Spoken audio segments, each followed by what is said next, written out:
We're going to look at the Sight Reading and Theory book, pages 4, 5, and 6. Page 4 tells us about whole and half steps. A half step is the interval from one key to the very next key on the piano. So we can find here these X's give us our starting note, and then it asks you to draw a line to the key up a half step from each X key. So remember, a half step is always going to be the very next key with nothing in between. So if we have our starting note here as the B, then we would draw a line to our half step, which would be the next door one, which is C. If we start on a black key here, we call this one C sharp, then you draw the half step down to the very next door key, which is D.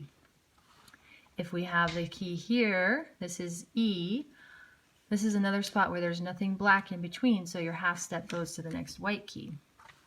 If you have this here, G, your half step would go up to the black one, G sharp. This one here, we could call this note A sharp, or we could call it B flat. It depends on which way you're coming at it from. Let's call it B flat. So if we go from B flat, a half step up is going to take us to the white key, which is B. Last one here, this is D, and our half step up is going to take us to D sharp. This is asking you to do the same thing, only do it going down. So you can do that one on your own. A whole step is two half steps. So it says draw the line, a line to the key up a whole step. So from here, your whole step is going to take you to this next white one because you have to skip over something. So you're thinking of, what am I skipping? My half step equals a whole step. Starting on this black key, this one's called C sharp. My first half step would take me down to D, and then my whole step would take you to the black one. So you draw your line directly over to the black D sharp for the whole step. Here we've got to think I need to go two half steps. So 1, 2 takes me to a black key, so my whole step goes from a white up to this black, F sharp.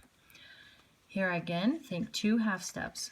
1 half step, 2 half steps, so my line would take me to the next white key, G to A is a whole step. This one we're going to call it B flat.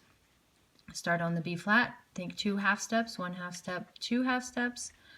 I go from B flat to C, that's my answer there. And the last one, the X is on D, you do 2 half steps, half step, so my whole step goes from D to E. This next exercise says to draw a line down a whole step. You can do that on your own. Now we're going to go over here to page 5 and look at the accidentals. An accidental can be a sharp, a flat, or a natural. A sharp sign raises the note half a step. So if you have a C and you want to play C sharp, you go up a half step. Oftentimes, sharps and flats are black keys, but they don't have to be, because you have this situation here where you have 2 whites in a row. So E sharp would be a half step up from E, which usually we call this note F, but it could also be known as E sharp. What about B? If you go a half step up from B, half step up, that puts you on the note that we would usually call C, but it can also be called B sharp. When you write sharp signs, you make it look like this little number sign or hashtag, and you make sure that the opening part of the hashtag is matching the line that the note is on, or the space. So if you're going to write a sharp here, then you would make sure, and they're a little bit angled, you would make sure that your opening leaves the line open. See that? Let's do one on a space so you can see how that would work.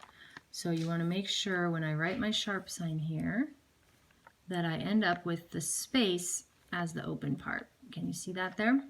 Okay, so that's how you write the sharps on a line or a space. The sharp sign always comes before the note. A flat sign is the opposite of a sharp. It lowers. So if I have E going down to E flat, again, when you have these white keys, it makes it a little more confusing. F flat would be a half step down from F. Usually we'd call that E, but it could be known as F flat. Same for C. Here's C.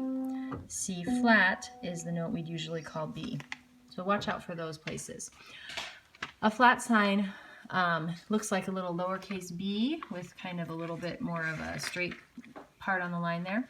And again, you want to make sure that the flat sign goes directly on the line or the space of the note that you're making flat. So you can go ahead and write those. Now, a natural sign is used when you want to play a note twice in the same measure, because a sharp or a flat lasts through the whole measure. They don't write it again if you stay within the same measure. You just know that once a note is sharp, it stays sharp for the whole measure. But let's say you want to play the note A sharp. Here's A, there's A sharp. Let's say you want to play A sharp, but then the second time it happens in this measure, it's not sharp anymore. So you play A sharp, A. You have to mark that it doesn't stay sharp. So we use what we call a natural sign. So the natural sign cancels out the sharp or the flat. So again, the natural sign, you want the open part to be in the space or the line of the note. So I'm going to write it like a regular capital L and then an upside down capital L. And there's my natural sign with the opening matching the space. Again, if you have this example here, this is D flat. The next time I play the D, I don't want it to be flat. I want it to be D natural. So I'd have to draw the natural sign to show that.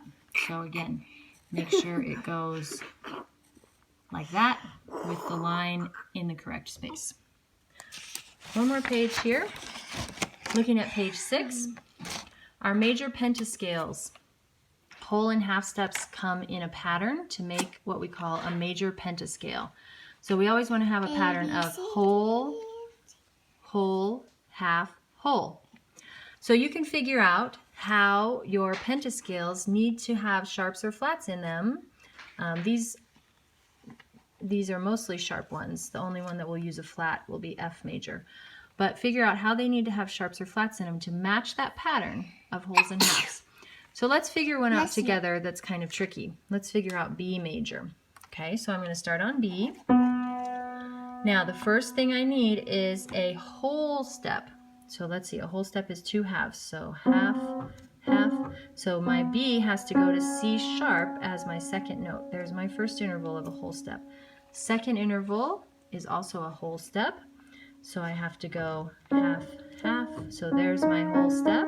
C sharp to D sharp. So far I have B, C sharp, D sharp. Now the third interval is where the half step is. So I can go from D sharp right next door to E. There's my half step. And then my last interval has to be a whole step again. So I've got whole, whole. There's the half step. So now my 5 notes in my B pentascale are B, C sharp, D sharp, E, F sharp. And that's how you make it what we call major. Okay, so you would fill in your little dots. B is a white note, so we leave that. C sharp, D sharp. E is a white note, so we leave that. F sharp. And then you can go ahead and write it carefully on the staff. You can do each one of these. It would probably be best to do one each day.